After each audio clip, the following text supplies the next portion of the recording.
Jake Morrison walked through the long halls of the Galactic Council building.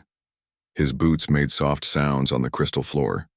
The walls were made of some alien metal that changed colors as he passed. He had been Earth's ambassador for 3 years now, but the building still felt strange to him. Today was different, though. Today felt heavy and wrong. The other ambassadors looked at him with cold eyes as he passed. The Zephyrians with their tall crystal bodies seemed to glow brighter when they saw him. The short, furry Kelvins whispered to each other in their clicking language. Even the peaceful Altarians turned their blue faces away from him. Jake knew what was coming. The signs had been there for months. Human colonies were expanding too fast, they said. Human technology was advancing too quickly, they said. Humans were becoming too strong, they said. The truth was simpler than that. The aliens were afraid. Jake reached the main chamber and took his seat at the human section. The room was huge, with seats for over 200 different species. Most of them were filled today. That was never a good sign. Chairman Yortek stood up on his platform. His 6 arms moved in the formal greeting pattern. The council calls this emergency session to order. His voice boomed through the translators. We have serious matters to discuss today. Jake's communication device buzzed quietly. A message from Captain Lisa Brady appeared on his screen. Jake, our scouts report unusual military movements near the border systems.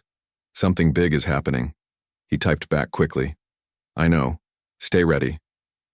Chairman Yortek's main eye focused on Jake. Ambassador Morrison, please stand. Jake stood up slowly. The chamber went quiet. 2,000 alien eyes looked at him. He could feel their judgment, their fear, their anger. The council has voted, Yortek said. His voice was formal and cold. Humanity has become a threat to galactic peace. Your species expands too fast, your technology grows too quickly, your military becomes too strong. You refuse to follow council guidance. Jake said nothing. He had learned that silence was often the best response in these situations. Therefore, Yortek continued, the council gives humanity this choice. You will submit to council oversight. You will stop all expansion beyond your current borders. You will share all technology with the council. You will reduce your military to defensive levels only. You have 48 hours to agree. And if we refuse? Jake asked quietly. Then humanity will be expelled from the Galactic Council. All trade agreements will end. All diplomatic relations will cease. All military cooperation will stop. You will be alone in the galaxy. The chamber buzzed with alien voices. Some sounded pleased, others worried. A few seemed unsure. Jake looked around the room. These aliens had never understood humans. They thought in terms of submission and control. They could not understand a species that valued freedom above safety, growth above comfort. His device buzzed again. This time it was Admiral Kate Sullivan from Earth Command. Jake, we're getting reports from all our border fleets. The aliens are moving ships into position. They're serious about this. Jake typed back. How long do we need for a full withdrawal? If we start now, 72 hours, maybe less. And our colonies? Paul Grant is already preparing evacuation plans. We won't leave anyone behind. Jake put the device away and looked up at Chairman Yortek. I need to contact my government. You have 48 hours, Yortek repeated. Not 1 minute more. The session ended and the aliens began to leave. Jake sat alone in his chair for a long time. He thought about the first time humans had come to this chamber 20 years ago. Earth had been young in space, eager to join the galactic community. Humans had offered friendship, trade, and cooperation.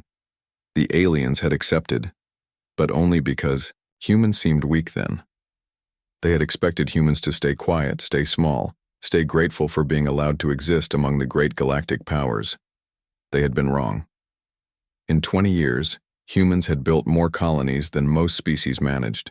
In centuries, human scientists had solved problems that had puzzled alien minds for thousands of years. Human engineers had improved technology throughout the galaxy. Human doctors had cured diseases that had plagued entire worlds. And now the aliens were afraid. They wanted to put humans back in a box, Make them small again, control their growth. Jake stood up and walked toward the exit. His footsteps echoed in the empty chamber. As he reached the door, he made his decision. He would not beg. Humans did not beg. He would not argue. The time for arguments had passed. He would simply give them humanity's answer and let the consequences follow. At the door, he turned back to look at the empty chamber one more time. You could have had partners, he said quietly to the empty room. Instead, you chose to have nothing. His communication device buzzed with messages from Earth, from the colonies, from human fleets throughout the galaxy. They were all asking the same question. What would humanity choose? Jake knew the answer. Humans would choose freedom. They always had. He walked out of the building and into the alien night. Above him, human ships moved silently through space, already beginning to gather at the edges of Council territory. The countdown had begun. The evacuation began 6 hours after Jake Morrison left the Council chambers. Across the galaxy, human colonies received the same simple message. Pack light. Leave nothing behind that matters. We're going home. Captain Sam Rodriguez stood on the observation deck of New Terra Colony and watched the transport ships land. The big vessels came down like metal birds, their engines barely making a sound. Each ship could carry 50,000 people and their belongings.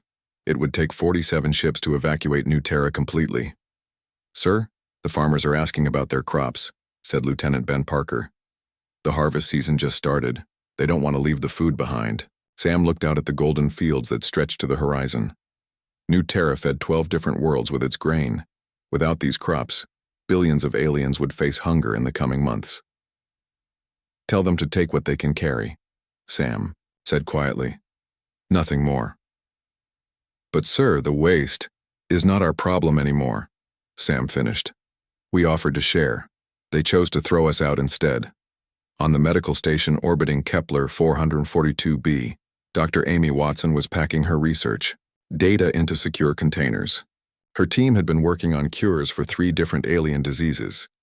The Zephyrian bone rot, Kelvin blood sickness, and Altarian nerve disorder had all been nearly defeated by human science. Doctor, what about the patients in the critical care unit? Asked Nurse Carol Stevens. Some of them won't survive without the treatment machines. Amy paused in her packing. In the critical care unit, 17 alien patients were being kept alive by human medical technology. Without the machines, they would die within days. Send a message to the Council Medical Authority, Amy said finally. Tell them they have 48 hours to find their own doctors and equipment. After that, we're shutting down.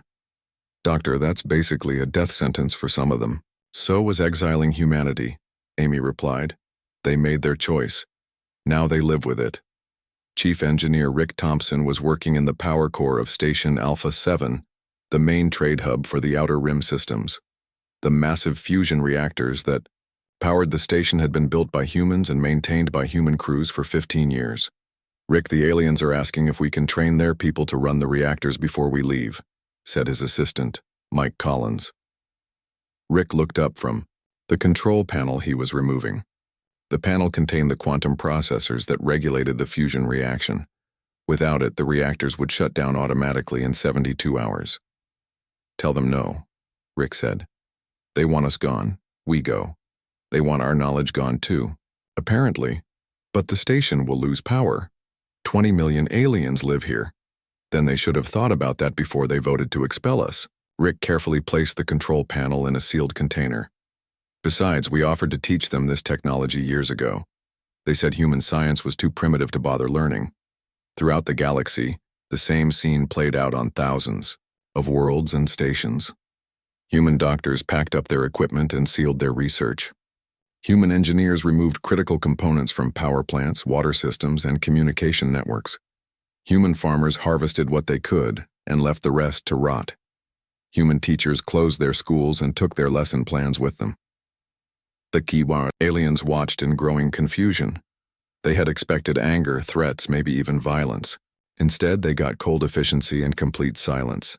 Fleet Admiral Tony Carter coordinated the evacuation from his flagship, the New York. The massive battleship sat at the edge of human space, surrounded by thousands of other vessels. Military, ships, civilian transports, cargo haulers, research vessels, mining ships, and colony barges, all gathered in the largest human fleet ever assembled. "Admiral, we're getting communication requests from dozens of alien governments," reported Communications Officer Janet White. "They want to negotiate." "Tell them to contact Ambassador Morrison," Tony replied. "He speaks for humanity in this matter." "Sir, some of them are offering significant concessions. The Kelvins are willing to give us 3 new systems if we stay." "Not interested." "The Altarians are offering full technology sharing agreements." "Still not interested." Janet looked confused. "Sir, these are good deals. Better than anything we had before." Tony turned to face her. "Lieutenant, they had 20 years to offer us partnership. Instead, they treated us like dangerous children who needed to be controlled. Now they want a bargain because they're scared of losing our help." "Yes, sir, but nothing. When someone shows you who they really are, believe them the first time. The Council showed us they see humans as a threat to be contained, not as partners to be valued. That tells us everything we need to know." On Earth, President Helen Carter signed the official response to the Council ultimatum. The document was only 2 sentences long. "Humanity rejects the Council's terms and chooses to withdraw from all agreements. We wish you well in your future endeavors." Jake Morrison delivered the message to Chairman Yortek in person. The alien leader read it quickly, his 6 arms trembling slightly. "This is your final answer?" Yortek asked. "It is," Jake said. "You understand what this means? Humanity will be alone. No allies, no trade partners, no protection from external threats." Jake smiled sadly. "We understand perfectly. The question is, do you understand what you're losing?" Before Yortek could answer, Jake turned and walked away. He did not look back. The evacuation continued for 3 more days. Ship after ship lifted off from human colonies, space stations, and research outposts. Each departure was quiet and orderly. No one complained. No one argued. No one begged to stay. The aliens began to realize this was really happening. Humanity was not bluffing. They were not negotiating. They were simply leaving. On the last day, the final human ships powered up their faster-than-light drives and disappeared into hyperspace. 20 years of human presence in Council space ended in complete silence. The galaxy suddenly felt very empty. 7 days after the last human ship disappeared into hyperspace, Counselor Vexhai received the first crisis report. He was in his crystal chamber on Zephyr Prime when his communication device started flashing red emergency signals. "Sir, we have a problem," said his aide, a young Zephyrian named Kelthar. "The quantum communication network is failing across 3 sectors." Vexhai's crystalline body dimmed with worry. "What do you mean, failing?" "The relay stations are going offline one by one. The technical staff can't figure out why. They say, the maintenance protocols are locked behind human encryption codes." Vexhai stood up quickly. The quantum network carried all long-distance communication between star systems. Without it, the galaxy would be cut off from itself, isolated into thousands of separate worlds. "Get me Chief Engineer Zolak immediately." Minutes later, Zolak appeared on the screen. The old Altarian looked tired and confused. "Counselor, I've been trying to access the network controls for 6 hours. The humans designed these systems and they encrypted everything with codes we don't have. Can't you break the encryption?" "Sir, human quantum encryption is thousands of years ahead of our best efforts. It would take our computers centuries to crack even one password." Vexhai felt cold fear creeping through his crystal form. "How long before the entire network fails?" "At the current rate, maybe 2 weeks. The automated systems are trying to repair themselves, but they keep running into locked protocols that only human technicians knew how to bypass." On Zerion Prime, Governor Click was facing an even worse crisis. The mining world's atmosphere processors were breaking down, and without them the planet would become a toxic wasteland within days. "Governor, the primary atmospheric processor just shut down," reported Chief Technician Vorth. "The backup systems are showing critical errors." Click looked out at the brown sky of Zerion Prime. The world had been a dead rock before humans arrived and built the massive machines that kept the air breathable. 50 million Kelvins lived here now, working in the deep mines that produced rare metals for the entire sector. What caused the shutdown? Click asked. We're not sure. The human technicians always handled the maintenance. Our people were never trained on these systems. What about the manuals, the instruction guides? All written in human technical language with references to theories we don't understand. Plus, most of the critical repair procedures require replacement parts that were manufactured in human space. Click's fur stood on end with fear. How long do we have? If we can't restart the processors, maybe 3 weeks before the air becomes unbreathable. Trade Administrator Zill was discovering the true scope of the economic disaster unfolding across the galaxy. From his office on the Central Trade Station, he watched shipping routes collapse one by one. Sir, we've lost contact with Convoy 17, reported his assistant Nix.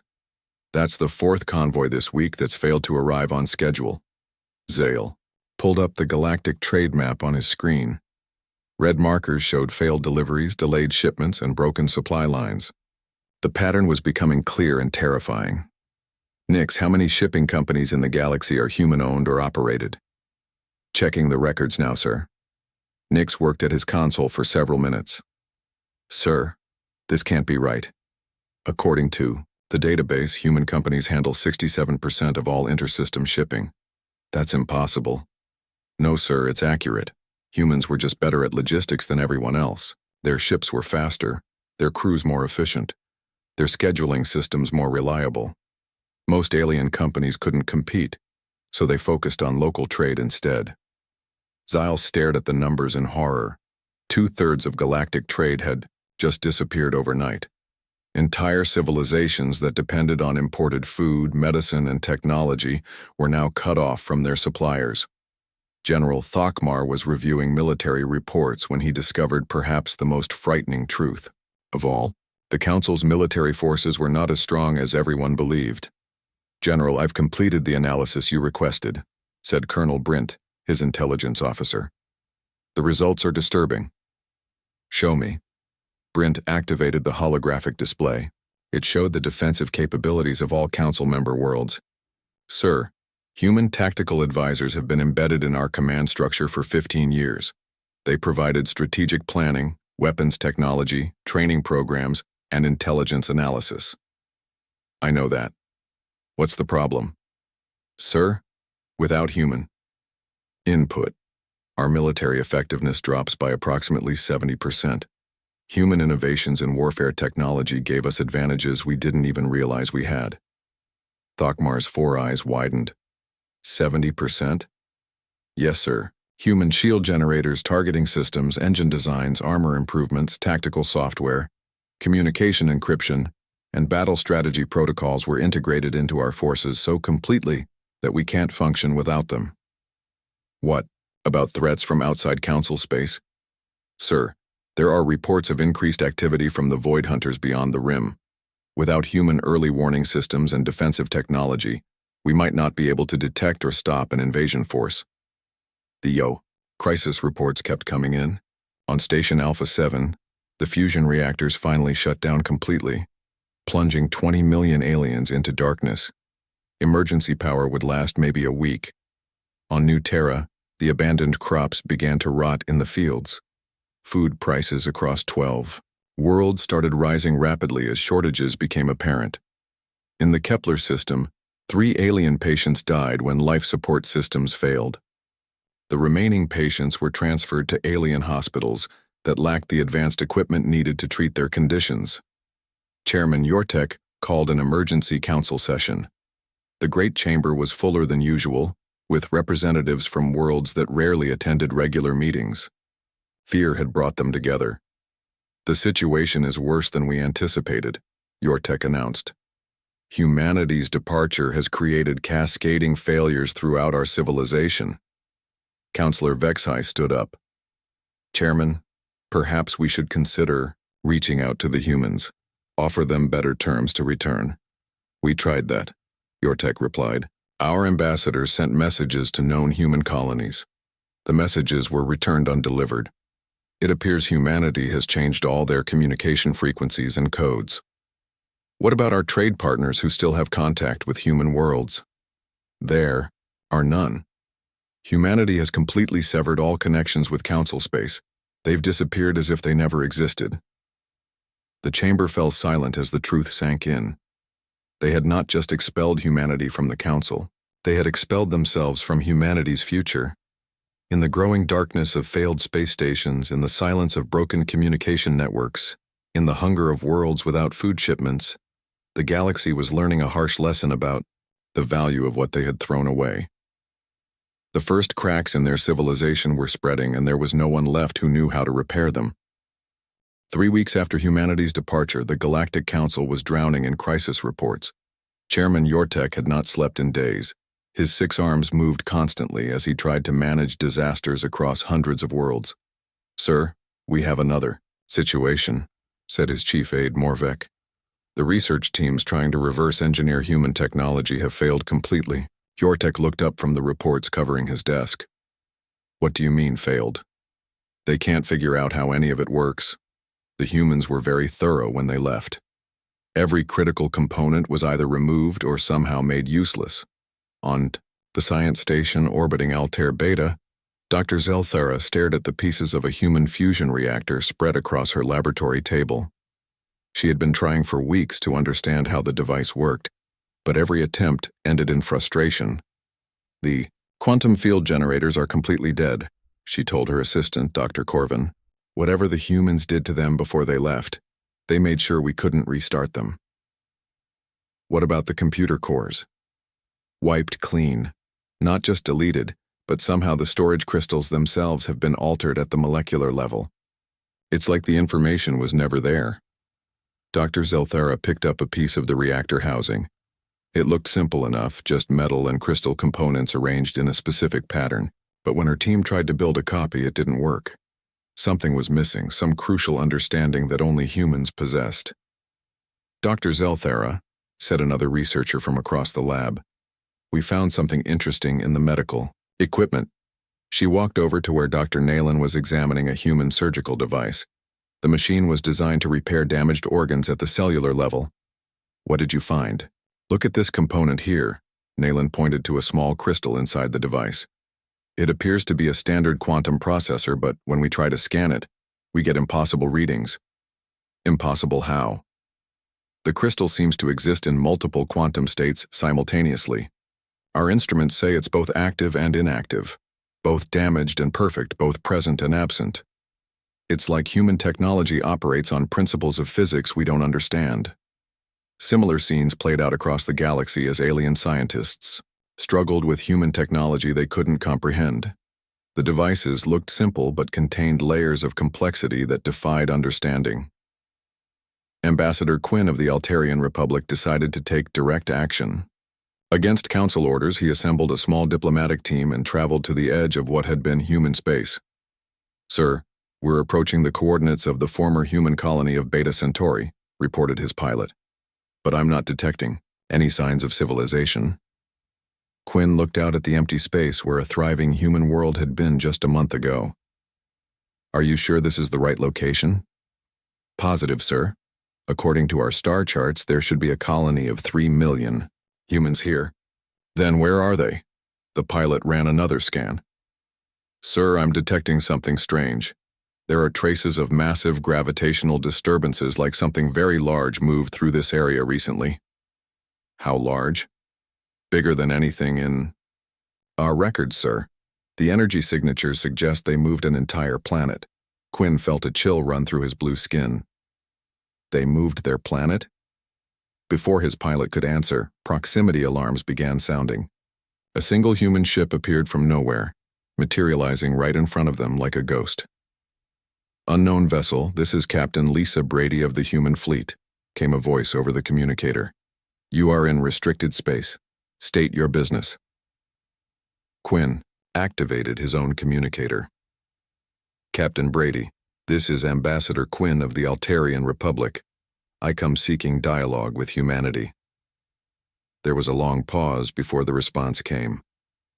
Ambassador Quinn, humanity has no current diplomatic relations with the Galactic Council or its member worlds. Captain, please, we need to talk. The galaxy is falling apart without human assistance. People are dying. Another pause, even longer this time. Ambassador, you and your colleagues made a decision about humanity's place in the galaxy. We have accepted that decision and moved on. But surely we can negotiate new terms, find a way to work together again? Ambassador, when you expelled humanity from the Council, you did not just end our participation in your government. You declared that humans were not welcome in your civilization. We heard that message clearly. Quinn leaned forward urgently. Captain, I voted against the expulsion. Many of us did. We can change things, make them better. Perhaps you can, Ambassador. But that is no longer humanity's concern. You have your civilization to manage. We have ours. What do you mean, yours? Goodbye. Ambassador Quinn, have a safe journey home. The human ship vanished as suddenly as it had appeared, leaving Quinn and his team alone in empty space. Back on the Council station, Dr. Zelthera was presenting her research findings to an emergency science committee.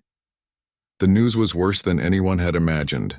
Colleagues, after 3 weeks of intensive study, we have reached a disturbing conclusion, she announced to the assembled scientists. Human technology is not just advanced. It represents a completely different approach to understanding the universe. Counselor Vexhai shifted nervously in his crystal chair. What do you mean, different approach? For example, human computers don't just process information. They seem to process possibilities, calculating outcomes for events that haven't happened yet. Their medical devices don't just repair damage, they somehow convince the body to repair itself. Their energy systems don't just generate power, they appear to tap into forces we cannot even detect. Are you saying human science is beyond our understanding? I'm saying human science operates on principles that we don't recognize. As science, they have discovered things about reality that we haven't even thought to look for. The committee sat in stunned silence. They had always assumed that human technology was just a few decades ahead of their own. The truth was far more humbling. Meanwhile, intelligence reports were coming in about human activities outside Council space. The news was both fascinating and terrifying. Sir, our long-range sensors have detected massive construction projects in the Vega sector, reported intelligence. Officer Brix to General Thokmar. The humans appear to be building something enormous. How enormous? We estimate the structure is larger than most moons, sir. And it's not alone. We've detected similar projects in 17 different systems. What are they building? Unknown. Sir, the energy signatures are unlike anything in our databases. But whatever it is, the construction rate suggests technology far beyond what we observed when humans were part of the Council.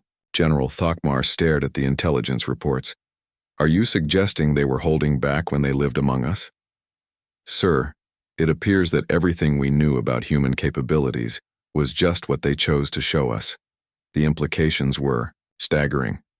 If humans had been restraining their true technological abilities while living in Council space, what were they capable of now that they were free to act without alien oversight? Reports began filtering in about non-Council species, joining human colonies. The Draknari, a warrior race from beyond the Rim, had apparently signed mutual defense agreements with humanity.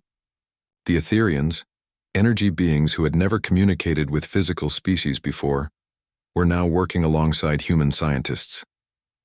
They're building their own galactic community, Yortek said quietly, during a private meeting with his inner council. And they're not inviting us to join. The final blow came when long-range scouts reported that human ships had been seen in the territories of the Void Hunters, the ancient enemy that had terrorized the galaxy's edge for centuries. The humans were not fighting the Void Hunters. They were negotiating with them. The galaxy watched in growing terror as humanity built alliances with forces the Council had never dared to approach. The species they had expelled as too dangerous was now gathering power beyond their ability to comprehend or counter. They had thought they were getting rid of a problem. Instead, they had created something far more formidable than they ever imagined. 6 months after humanity's departure, the Galactic Council convened in what many believed would be its final session. The Great Chamber was less than half full. Many member worlds had withdrawn from the Council entirely, unable to maintain their civilizations without the infrastructure humans had provided. Chairman Yortek looked older than his 800 years. His 6 arms moved slowly as he called the session to order. The lights in the chamber flickered constantly now, another reminder of the failing power systems that no one knew how to repair. Fellow councilors, Yortek began, his voice heavy with exhaustion. We gather today to face the consequences of our decision 6 months ago. Councilor Vexai stood up, his crystal body dim and cracked from stress. Chairman, I have the latest casualty reports. He activated a holographic display that showed the galaxy in red and orange zones of crisis. 17 worlds have been abandoned due to failing life support systems. Trade has collapsed by 83%. Communication between star systems is now impossible in most sectors. 3 member civilizations have completely withdrawn from the Council. The numbers hung in the air like a death sentence.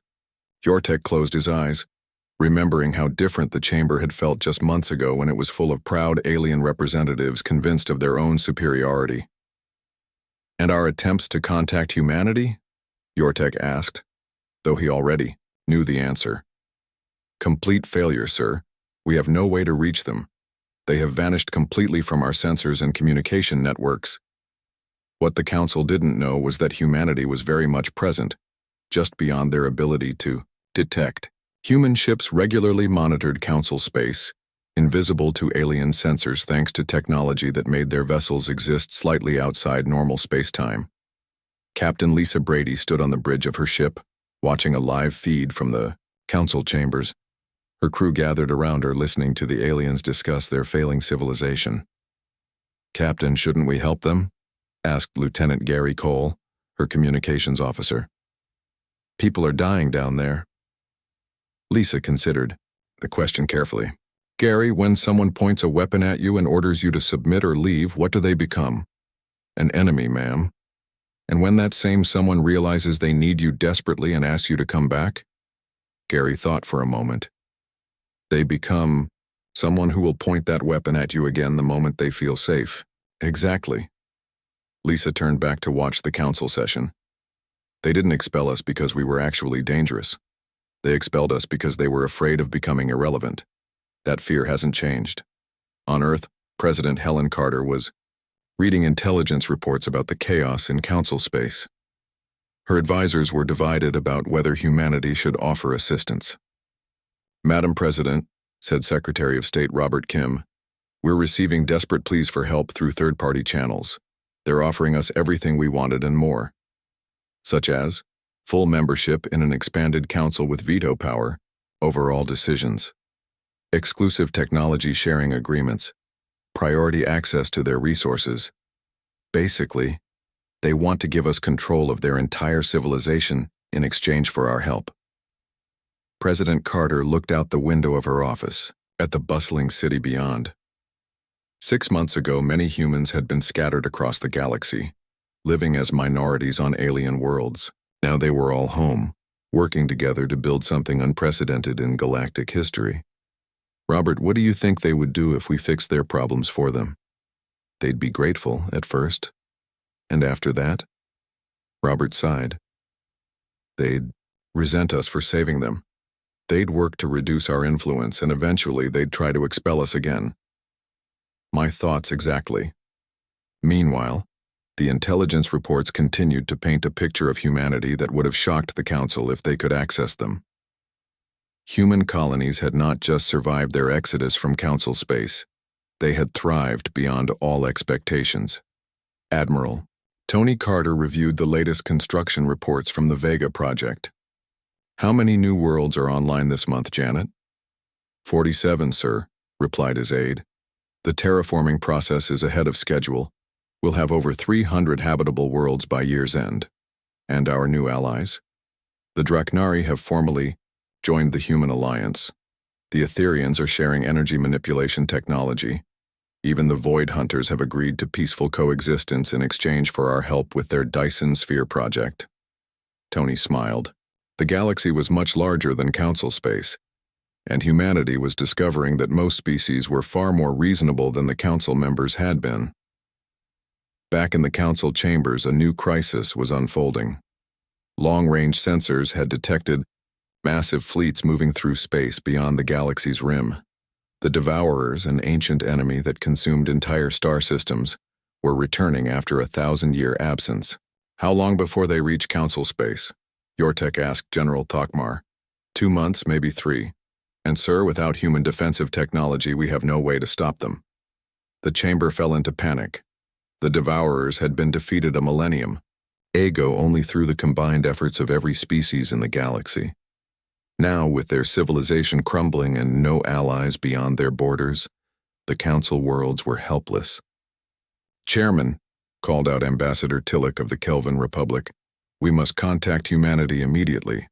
Whatever it takes, whatever they want, we have to get them back. I told you, we have no way to contact them. Then we find a way. We send ships to every corner of the galaxy if necessary. What they didn't know was that humanity was already aware of the Devourer fleet. Human long-range sensors operating on principles the Council couldn't understand had detected the threat months earlier. In a secure facility on Luna, Admiral Kate Sullivan was briefing the human military leadership about their response options. Titio, Devourer fleet consists of approximately 8,000 ships, she reported. Their technology is primitive compared to our current capabilities, but they make up for it with overwhelming numbers and total ruthlessness. Can we stop them? Asked General Paul Grant. Easily. The question is whether we should. Ma'am? Paul? The Devourers will head straight for the most populated systems in Council space. If we do nothing, they'll destroy the Council civilization completely. And if we act, we save billions of lives, but we also save a civilization that expelled us for being too dangerous and too successful. The room fell silent as everyone considered the implications. Humanity now had the power to save or abandon their former neighbors. The choice would define who they were as a species. President Carter made the decision after consulting with representatives from every human world. The vote was surprisingly close. 3 days later, Jake Morrison appeared in the Council chambers. Without warning, the former ambassador walked calmly to the center of the room as shocked alien representatives stared at him. Chairman Yortek, Jake said quietly, humanity is aware of the approaching Devourer fleet. The chamber erupted in voices, all talking at once. Yortek raised his arms for silence. Ambassador Morrison, we've been trying to contact your people for months. We need your help. We know, Jake replied. The question is what you're willing to offer in return. Anything. Full Council membership, technology sharing, resource rights, territory, whatever you want. Jake shook his head. We don't want any of those things. We want something much simpler. What? We want you to acknowledge what really happened here. You didn't expel humanity because we were dangerous. You expelled us because we were successful, and that success made you feel small. Yortek 6, arms trembled. You were afraid that humans would eventually make you irrelevant. So you tried to control us. And when we refused to be controlled, you threw us out. Yes, Yortek whispered. Yes, that's true. Good. Now that we understand each other, here's what humanity offers. We will deal with the Devourer threat. We will not let billions die because of your mistakes. But we will do it as equals, not as your subjects or your saviors. What does that mean? Jake smiled. It means humanity will protect this galaxy because it's our home too. But we'll do it from our own space, with our own allies, on our own terms. You can have your council. We have something better. Before anyone could respond, Jake activated a small device. The chamber's walls became transparent, showing the space around the station. Thousands of human ships hung in the darkness, sleek and powerful vessels unlike anything the Council had ever seen. The Devourer fleet will be destroyed long before it reaches Council space, Jake announced. Consider it our farewell gift to our former neighbors. As Jake walked toward the exit, Chairman Yortek called out, Ambassador, will we see you again? Jake paused at the doorway. Chairman, the galaxy is a big place. There's room for all of us, but next time you meet humanity in the void, it will be as equals or not at all. The human ships vanished into hyperspace, leaving the Council alone, with their damaged civilization and hard-won wisdom. They had learned the most expensive lesson in galactic history. Sometimes the greatest threats come not from those who oppose you, but from those who no longer care enough to try.